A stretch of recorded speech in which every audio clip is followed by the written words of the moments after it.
It's the SDG Podcast. Before we get started, you can check us out on the web at solutiondesign.com/podcast or find us on all the social medias, LinkedIn, Twitter, Facebook, and Instagram at Solution Design Group.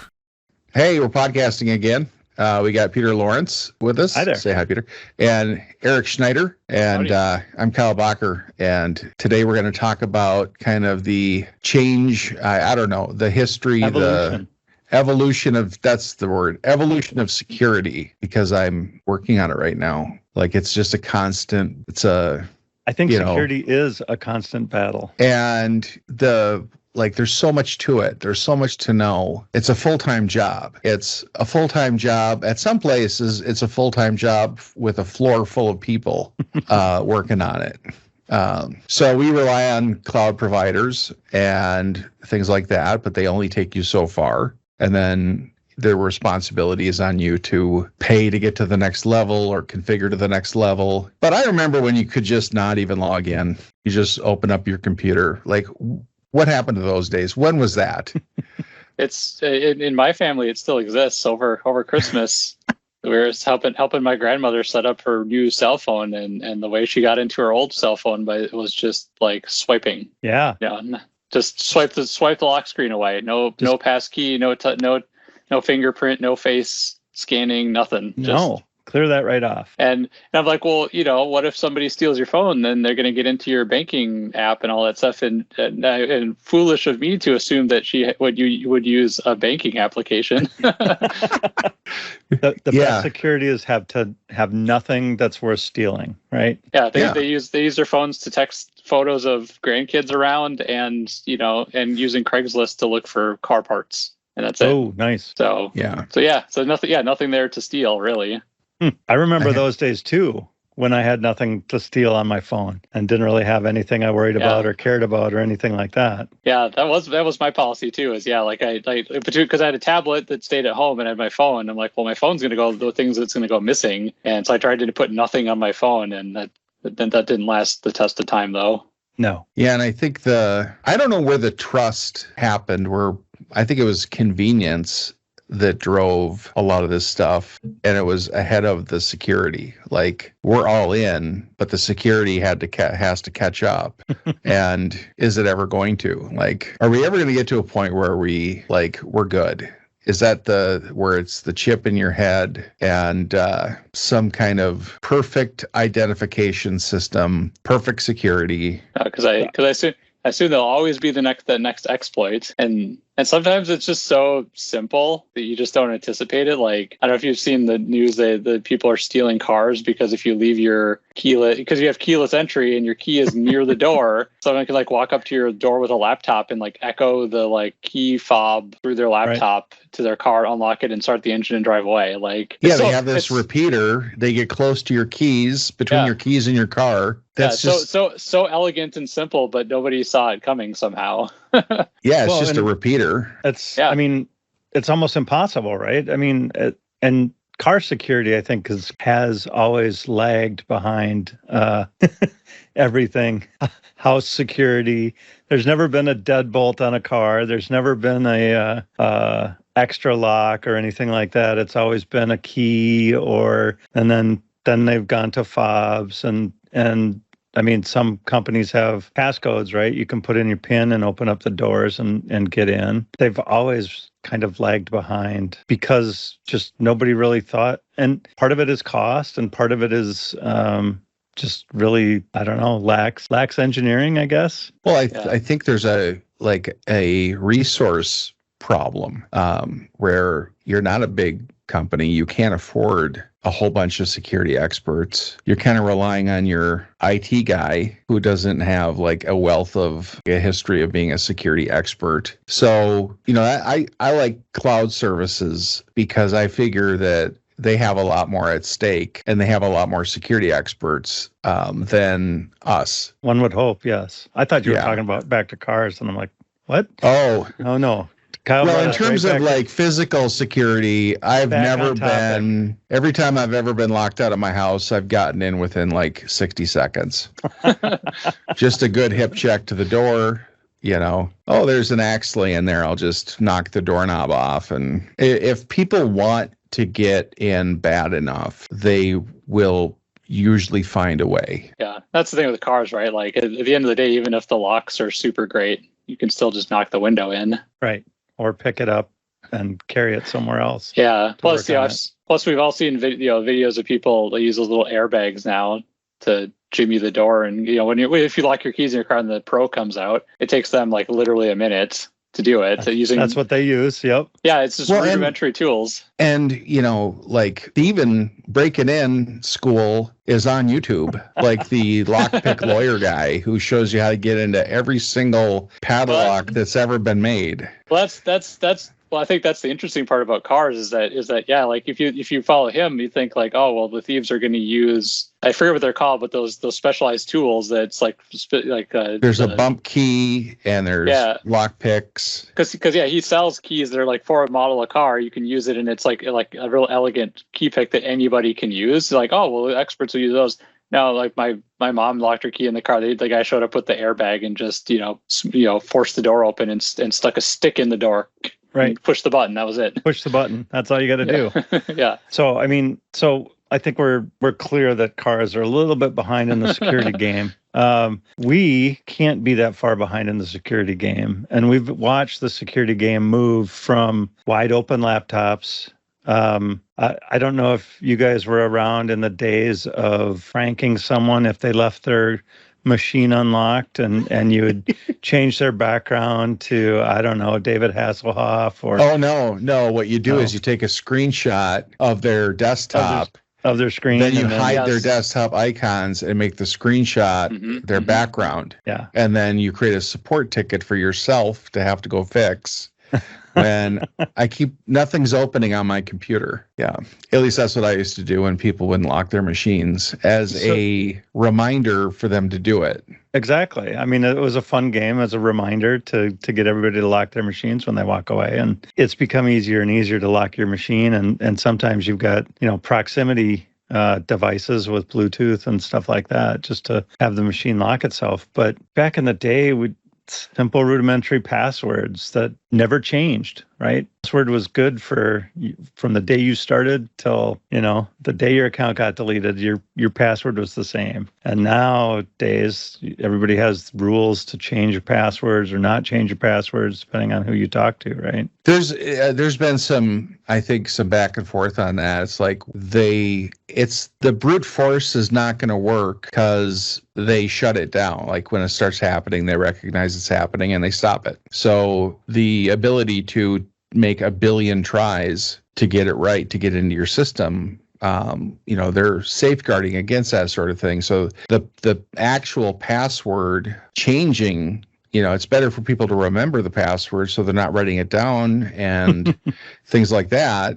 But I think the strength of the password is important more than it changing. It's like, it changes every 90 days. Mm-hmm. It's like, so if somebody gets your password, are they going to wait 90 days to do something with it? Or are they going to get right into your account? Like, what's that delay going to do for you?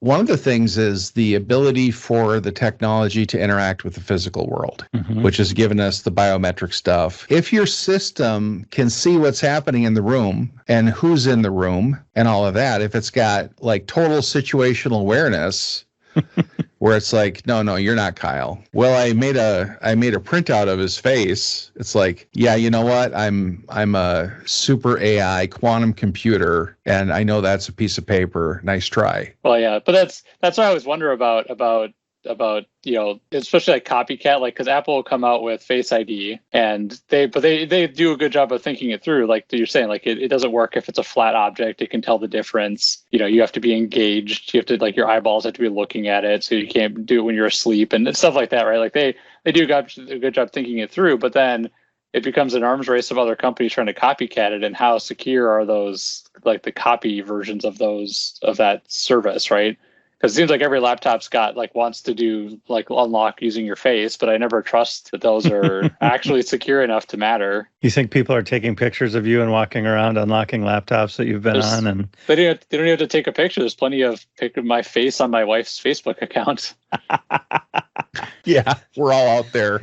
Yeah, we didn't realize how bad that was until it was too late and they got all our stuff. So let me ask this question. I feel most of the time, most of the days that I walk this earth, I'm in Eric's grandma's shoes where I don't have anything that they want to take. My credit cards are scattered to the wind. Those are all out on websites that hopefully are doing some sort of security. But most of the things on my computer are locked down, and you have to get into the password keeper to get through anything. And I think the sheer number of accounts, like sites you're interacting with, you hear about, like just today, Randy posted that leak in the announcement channel by accident.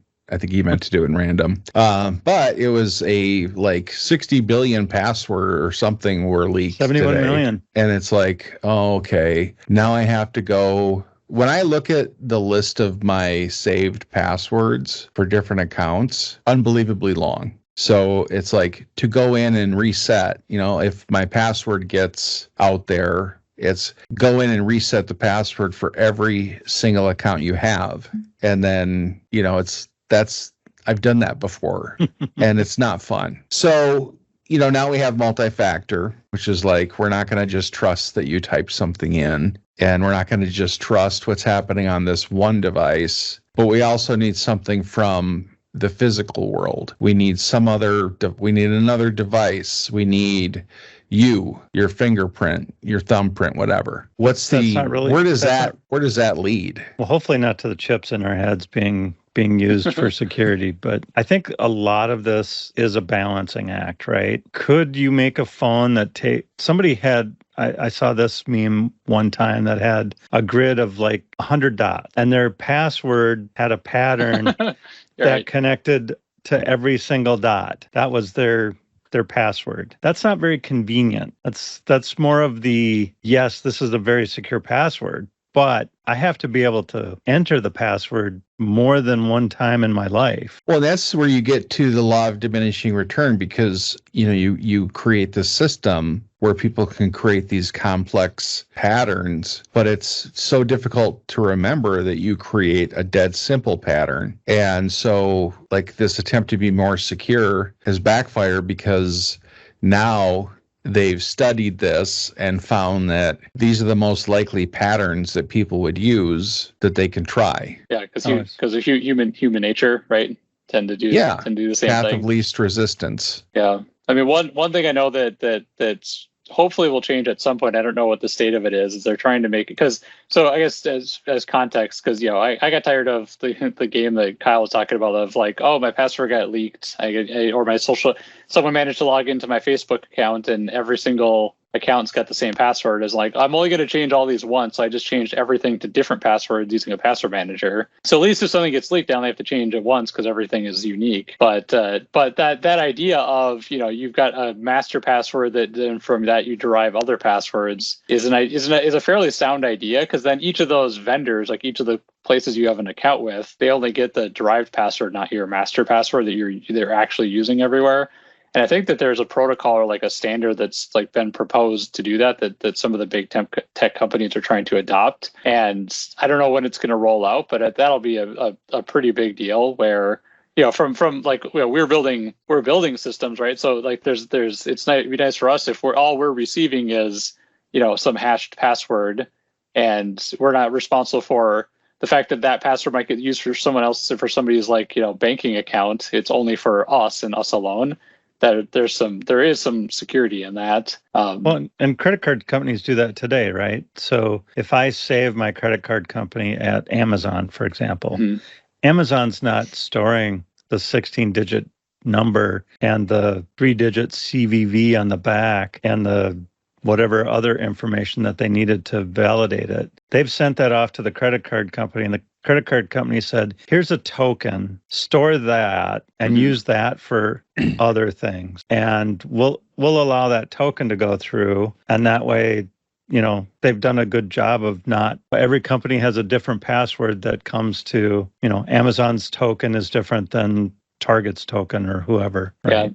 And some of the credit card vendors that like even those tokens are time boxed where you're just going through like a guest checkout, and so when you put your stuff in, you do get a token and you can use it for this transaction and that alone, and it doesn't work going forward. So even if the token got stolen, it's useless after today. So what's the I guess onus on these companies that you're doing business with, you're interacting with? If your stuff gets out there and someone uses it to get in your system, that's not on them. Like, they've gotten that some other way. But if they're hacked and they're storing your information and it gets out, 71 billion passwords or whatever, like what are you going to do? Like, what's everybody's got to change their password, and of course they've got to go ahead. You don't store the password. And I think you are alluding to that, Eric, is that you store a one-way hash of the password. I can have somebody do something and it will produce this magic number, but I can't take that magic number and produce the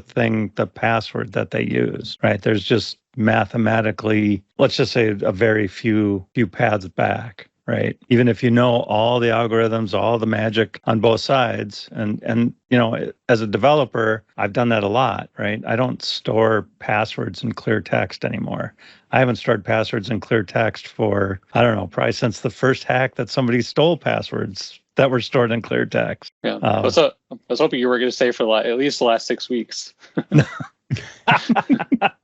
No, it's been more like 10 or 15 years that storing passwords in clear text is a bad idea. It's an inexperienced programmer idea. Yeah. Well, I've had, I guess the trouble is we've had customers who that's effectively what they were demanding. Like, well, we got people who can't remember their password. We need to be able to look it up for them. Nope. And a consultant or a developer or somebody who's not willing to push back on that idea would just do it, right? Because that's the business requirement. Well, you can reset it. You can set it to something, but you can't tell them what it was. Right. But that's what I say. Like companies who are like my grandma who are used to the plain text era, who still want that functionality.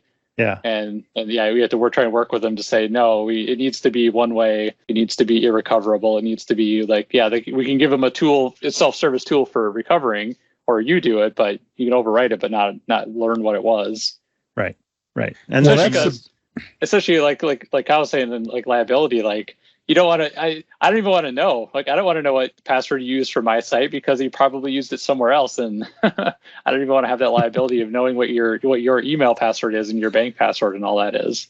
Right. I mean, if there's a big building and there's theft, first people you look at are the security guards because they have access. Like, you don't want to know. You don't want to be on a list of possible suspects because someone told you their password and they didn't change it. Well, and speaking of that, that's been a life change, a environment change in IT as well, right? You don't ask for anybody's password anymore. You don't say, hey, give me your password. I need to unlock your computer or anything like that. It's exceedingly rare to need a different password. And if you need a service account password or a system password, you don't even store that in, that gets stored encrypted too. So you don't have access to it. You just have a way to get a token to use it one time, or for the next 10 minutes, you can use this one. And, that has changed so dramatically. In the old days, it used to be like, here's the admin password for the network. And they just handed it out to IT people. It wasn't on a printed card exactly or laminated, but it may as well have been. Yeah. And there's that like necessity and convenience. And, there's that struggle with people that, they don't want to do it. They're going to come up with every reason possible to say, no, I don't want to have to grab my phone every time. I don't want to have to do this I don't want to have to remember every password and type it in. I don't want to have to remember the master password on my LastPass account because if I forget that, game over. And that's the thing, like it gets so secure that if you forget something, if you miss a key piece of information and you get locked out of your own stuff, good luck getting back in. Yeah, I've some family, I keep talking about my family, but yeah, some of my family members have gotten locked out of their Google accounts. It's a nightmare. Right. Like He's like, it starts involving like snail mail, basically. Like, we're going to help you, but we're going to do it at an incredibly slow pace on purpose so that it's not worth people trying to exploit this process. Well, yeah, and that's how it should be, right? It should be a slow, painful process. Yes, I really need my, Gmail account right now for this one thing, but if you really needed it that badly, you shouldn't have lost it, right? Yep. Yeah. Can't tell you how many times in-laws have asked me what their password is. Computers. And you remember. But yeah, well, it's probably the name of their dog and then the year they were born. No, that's good. That gets stored in Password Manager too. But that's only because you're going to be asked for it later on. But that's only family stuff. I do not write down, memorize, commit to memory any password at a client ever again. It's like, nope, I don't know any passwords. I don't want to know any passwords. I don't, if you don't want me to have access to that system, I don't want me to have access to that system because yes, it would be easier. Yes, it would be a million times faster, but then it's a million times more that I'm responsible for being there and having that access. And it's just not worth it anymore. In the old days of having admin passwords and admin account access, with the exception of Kyle, who happens to be our admin, and me that happens to have an admin, and Eric, who probably happens to have an admin account too. So here or there, it's just not worth having it if you're not supposed to anymore. Yeah. Well, I have the people that are my backup admins I've known for 13 years, 12 years and worked with and completely. And that's it. You keep the circle small, and you have to be willing to make more work for yourself in IT. You have to risk, creating problems because people have to do more. There's more points of failure and more confusion and questions and all of that. And so you have to address all of it and be ready to solve every problem. Okay, what are all the possible scenarios that could happen? I'm going to have to help someone out. Right. Or where they could get locked out to the point where you have to, get a lawyer to work with Google. And I don't know who, but just to get back into your stuff, you have to answer 20 secret questions. And I used to answer secret questions with completely wrong answers. Of course. Like, who's your 5th grade science teacher? Sponge cake. And that's not it. I never use that. Don't get any ideas. Don't even try. I'm taking a minute. Let me write this down.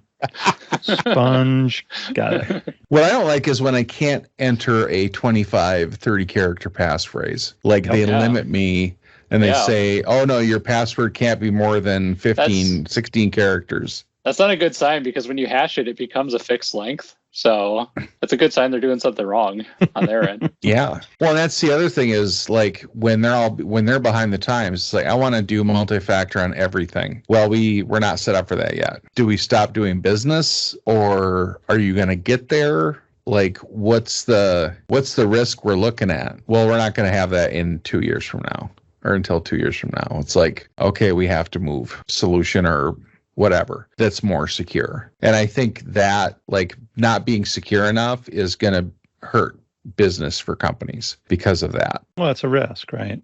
And that's where a lot of challenges is mitigating that risk. And I know that the easiest way to mitigate risk is to say, yes, you have to have the most secure thing possible, right? It's very easy for, some company to say, in order for us to do business, you have to have fingerprint, iris, heat-sensitive palm print, and a PIN, and a username. If you have all 5 of those things, then you can get in. Well, that's just not super helpful either. Right. So I think it's also important, not to have anything to steal. And sorry, someone just tried to call me. Not having anything to steal, not putting a target on your back. A good sign that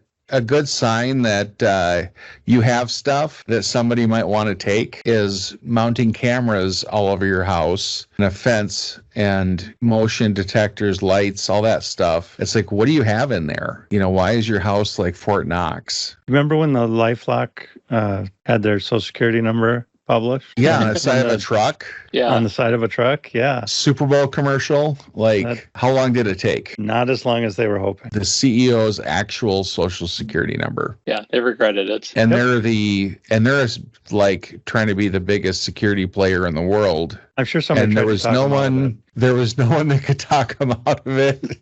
Sure, the IT guys were like, no, please no. That's our job, right? Is to try to mitigate the risk and talk people out of things. Store passwords in one-way hashes and store credit cards in the industry standard way, and follow all the latest news. Length of password. Remember when 5 or 6 characters was enough, and then 8, then 12, then I'm not even sure what we're up to now. But well, I think we've all seen the graphic of how long would it take to hack this password, and now like 8 characters is like 10 minutes, and if it's 20 characters, it's a billion years. Right. It's like, well, how long is that going to last? What happens when we can have more than, ones and zeros? Right. Right. Well, and to the point earlier about like some systems will prevent brute forcing, right? Because that assumes that you can brute force, and some systems will prevent it. But if you're using the same password everywhere, going back to that, then all it takes is any one of those systems to allow it, and somebody break into that one thing, and then it doesn't matter how secure everything else is, then somebody can get in. Never, ever, ever. Never have I in a very long time used the same password. So you want people to be secure. You want people to not get tricked by phishing emails, and you want people not to have their password written under their keyboard and all of that. But you don't want them to be scared. No. Like every day and paranoid, like how much paranoia is a good thing versus, I've had calls like 8:00 at night. I got this thing, this happened. Okay, that's fine. It's, that's not a big deal. You're talking someone down from the ledge. You don't want to do that to your people. You don't want to scare them so much that you're, and I'm okay with the occasional, like if someone's really that worried, I'm not really on call, but I will take the call and it won't bother me that much. Like I don't want them to be, pulling their hair out and not sleeping over something. So where's the balance? I don't know. I feel like we're approaching it. We're getting pretty close to the balance with multi-factor. I think a good solid multi-factor authentication form, it's got, physical, you have to have something physical, something mental to put them together and get access to a system. I think obviously if somebody breaks that, that's going to be really bad. But I feel like that has always been sort of the gold standard, right? Is like a key and a password. You have to have both, or a special super encrypted key and a password. That way, if you lose the super duper encrypted key, you get to go reset all your passwords. But at the same time, you don't have that problem. I don't know. I don't think Face ID is going to be like the winner of the contest. No. The advantage Face ID has is there's consumer value in the convenience, right? Like It doesn't feel like an obstacle. It feels a little more magical. Yep. And so it wins in that regard, that if it is heightening security, but actually like consumers will covet it for the like convenience it provides, it's actually great. It's a win for both sides. So when you're using your phone as your second factor of authentication, and then you have the app on your phone, so I can log in on my phone because the password's saved, and then it prompts me and I can hit the button. Like that's not really 2 factors. So, there's tokens, there's little, key fobs and things that you can use that'll generate codes and stuff like that. Yep. So do you see that kind of becoming, your phone becomes your primary device? Now you have a problem using your phone for multi-factor. So how is that problem going to be solved? Oh, go ahead, Peter. I think one of the benefits of the phone is that it's gotten fairly ubiquitous, right?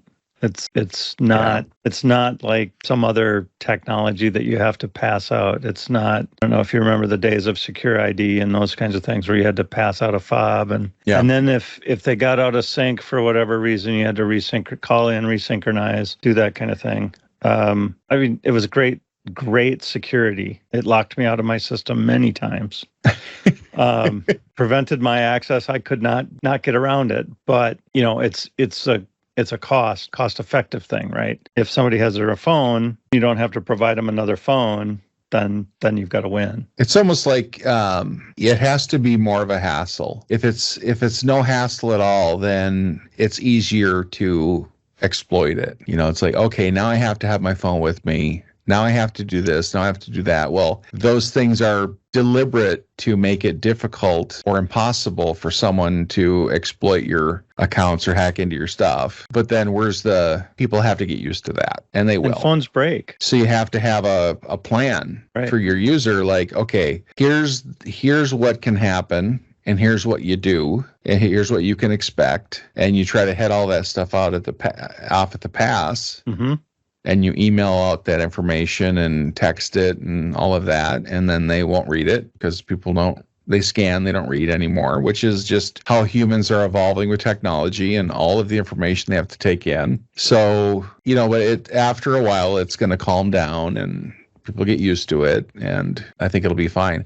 I don't really mind like that second prompt. I have my screen shuts down as soon as I leave this office. It's like 5 minutes. I had it 1 minute for a while because I was like, well, how bad will this be? It's not really that bad because how often are you back and forth on your computer? I mean, when you're here, I walk by your laptops and, there's a 50-50 chance you'll be sitting there. So you're up and down, but I don't see your systems sitting there unlocked. Like, I don't think I've ever looked at, oh, there's Peter's stuff and it's wide open. I need to sit down and start messing with him, dole out the punishment. No, and I have gone to the 1 minute setting, which is really, really annoying to myself, but it's more effective than somebody has a 1 minute opportunity to break into my system. I figure that's short enough. Yeah. Sometimes I have to stare at the ceiling for 61 seconds. So it doesn't work. It doesn't work for me. So my habit has just been, somebody taught me that you just, if you're on Windows at least, I'm sure there's a Mac one too, is just use this keyboard shortcut. Yep. To lock it Windows, as I walk. Windows L. Windows key L. Yeah, as you walk away. System. That's been my habit. Which is not perfect. I've definitely have walked away and forgotten to lock it, but and I heard or read somewhere that it's because people get used to stuff, they get relaxed and they let their guard down, and then something happens. So it's more likely for people that have been with you a long time and got their security training 5 years ago versus the person that got it in their first year. Right. They're going to be more likely to remember. So having, I guess, the refresh, the reminders, that kind of stuff is a good idea. And I've been thinking about that more as like just a automated thing that sends out a reminder. Don't click anything. Float over it. Don't trust anyone. Yeah. Lock your stuff up. So Eric, you were holding up a device. Which one was that? The YubiKey is YubiKey? Okay. Yeah. Yep. Which so like if these are like, you can see the little hole in it, like you're supposed to put these in your keychain. That I don't feel as great about, the idea that you'd carry it around with you all the time. So I like them from the standpoint of like, well, because there's security from a network perspective. Like people could hack into any of my cloud accounts remotely without physically coming to where I am. Right. I feel like if someone's willing to come to my house, break into my house, steal my YubiKey, they can have it, I guess. Right. Like there's a level of effort there. There's a bar. There's such a higher bar in that level of security that if it's nice to have a physical device that's at home that doesn't move and you can, and the convenience is there in terms of like when you get the prompt for it, you just tap the key. It's not a fingerprint scan. It's not anything that's like a biometric. It's just the fact that it physically is here versus anywhere else in the world. Is extremely convenient, honestly. Yeah. I just wish they were more broadly supported than they are. The authenticator apps for phones are seem to be the baseline instead of something like a YubiKey. Right. You just need to have your authenticator take a YubiKey and then you're set. Yeah. I mean, it would be something to have it if it was like built into the phone in some way where it was more secure. Because that's even with the authenticator apps, you can usually like layer in the biometrics on top of it, which is helpful. Right. Like having a YubiKey with the phone's biometrics would be extremely valuable honestly. Yeah. And iPhone has that with the like secure enclave, where like the data that's in there never leaves the device. Like your Face ID data doesn't leave the device. Right. Yeah. Like if they open that up to that to that type of purpose, that would actually be fantastic. But I don't think you can use it for third party things. No, not yet. I like the idea of tap and go, where you have a card reader, you walk up. But I think like this should have a thumbprint sensor on it. So you have to grab it and you tap and you're good. And it's natural because you do that anyway. But if you lose this, it still needs that second factor, and it's all built into one card. So somebody just got $1 billion idea, and I just want 10%. That's all I'm asking. 10%. All right. Yeah. But it's like that physical thing, like you're saying with the USB device. But again, it's got to be convenient, and there's got to be a plan if somebody forgets it, because they still got to do work and they live in, 40 minutes away on a good day. So it's like, well, just add another like 80 minutes to your day going and getting your card. And that's what makes security hard, right? Is that you can make good enough security that it would take 4 hours out of everyone's day to do, unlocking and relocking, but nobody wants to. That's too high a cost. The multi-key things for the movie nuclear rockets or whatever. That's a two keys. Yeah. And no one can make a big stick that has a dial and gears that'll turn 2 keys at the same time with adjustable length. But you had to go through a lot of other gates to get to that point, right? Yeah. So, it was in a suitcase that was handcuffed to some guy who's really good at martial arts. Right. Make it not worth the effort. It's like, this is just not worth it. These cars are like, you look at the cars that have like the car theft that's been going on. They go after pretty specific models of cars, and because on those models the bar is lower, right? Yeah, it's like literally a USB thumb drive, not a special one, just anything that has the USB A. Just ram it in the ignition or whatever and turn it, and then you're.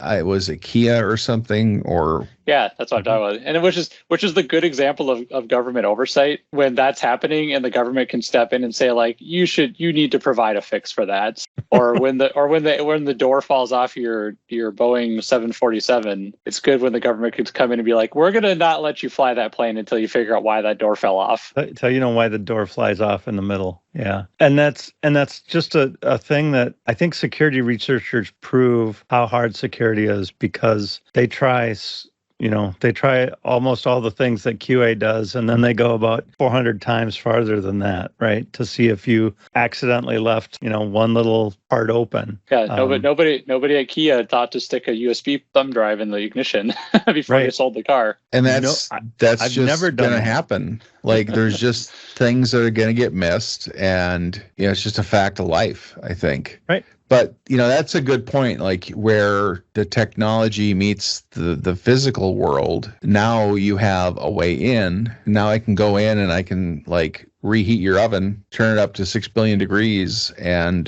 because I hacked into your IoT house and your like smart fridge and all that stuff. If you yell Alexa, open the garage door loud enough from outside.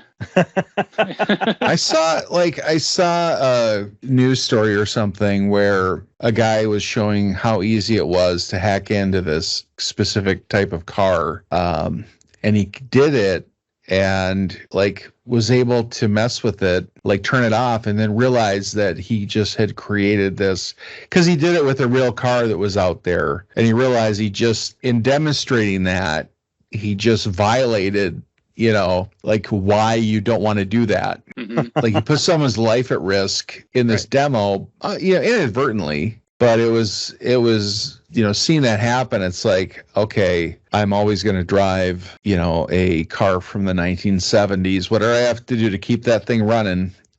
No, but I do think that, cars are becoming a lot like cell phones, right? You're getting a lot of applications and a lot of personal information tied into that thing, and that you're just going to have to especially careful and cognizant of what you're doing. And, sometimes maybe you don't put your credit card in your, you don't leave it on the dash because somebody will break a window to get it. You don't necessarily leave it in your car because somebody might break into your car and get it. Well, and you have to, I think a good idea is to come up with a plan, come up with routines. Like, I don't ever want to leave my phone. So it's like I have a checklist. I don't ever want to leave this home. No. Because I live, 4.5 miles away, and that's horrible. It's like, so I have all these routines and stuff, and then I have systems for passwords for different accounts and things like that. And I'm going to be, moving that to a password manager for my personal accounts. And, you just, the trust, you have to realize, what is a hubris? Which is, it'll never happen to me. Right. I'm fine. And you can't think that way. You kind of have to do the work and go through the pain to get, okay, so I don't carry all my credit cards. I don't use my debit card for online purchases. I don't use the same password for multiple accounts. It's like you come up with a set of rules and then behavior. Like, I avoid these things on the internet. I make sure the site is secure and the certificate's secure. I make sure that I'm blocking certain things. And, if you're not doing any of that, I think that you need to start. Yeah. And it is human nature to learn the hard way, I came home from the movies with my daughter, and I asked her to put her blanket back in her room, and she put it over her head like a ghost and walked directly into the stove. She's not gonna do that again, but she had to do it once to learn not to do that, right? So yeah. And I'm the same way. Like, I had my social media account broken into twice, and like, well, that's enough of that, and that's what finally motivated me to start using a password manager, because I had to keep and it's always the most inconvenient time. Like, it happens, and I'm like, I don't have time to deal with this right now, but I have to. Yeah, so I have like, no choice. So deal with it, and then yeah, and I'm like, I'm going to sit down on a Saturday and just truck through every password and reset them all and put them in this thing and just be done with it. And it's worth it in the end. It's definitely worth it, but it takes time to get it set up and everything. But now I can lord over all the people that haven't done it, though. Yeah. So there's that advantage. Hold your head up high, walk proudly. Yep. And ask that question, are you doing multi-factor? Well, I am. Right. Do you have a password manager? Well, I do. Mm-hmm. And I think that's kind of how people learn. And it's, the shame of it, the pain, avoiding it's pain and pleasure. You got to get over it. If you can figure out how to learn from the mistakes of others without having to feel that pain yourself, then you're winning. That's the easy way. Yeah, for sure. Yeah. I had a good friend who fell for one of those like money whatever the money order scams or whatever. Oh, nice. And I'm like, oh, good. I'm glad that you had to learn that lesson, and I can learn it by proxy. Thank you for blazing that trail so that I don't have to. Yep. Or the unclaimed money scam. Hey, we found that you have unclaimed money. Right. Click here and to get it back. Don't trust anything. That's my final word. You guys got any parting thoughts? Yeah. Go ahead, I think I was gonna say the we've already said it, but yeah, password manager all the way, honestly, and having every account be a unique password and that's auto generated by the password manager is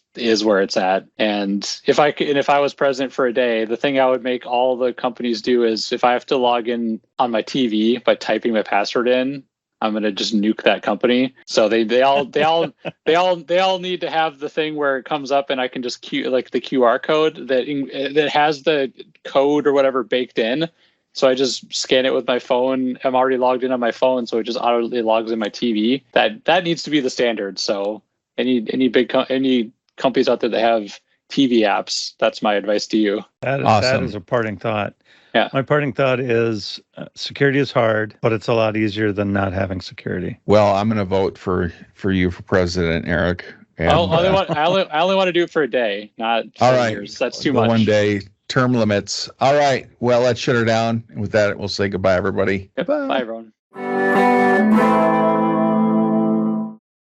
Solution Design Group is a digital product consultancy in Minneapolis. Check us out on the web at solutiondesign.com or look for us on Facebook, Twitter, LinkedIn, and Instagram at Solution Design Group.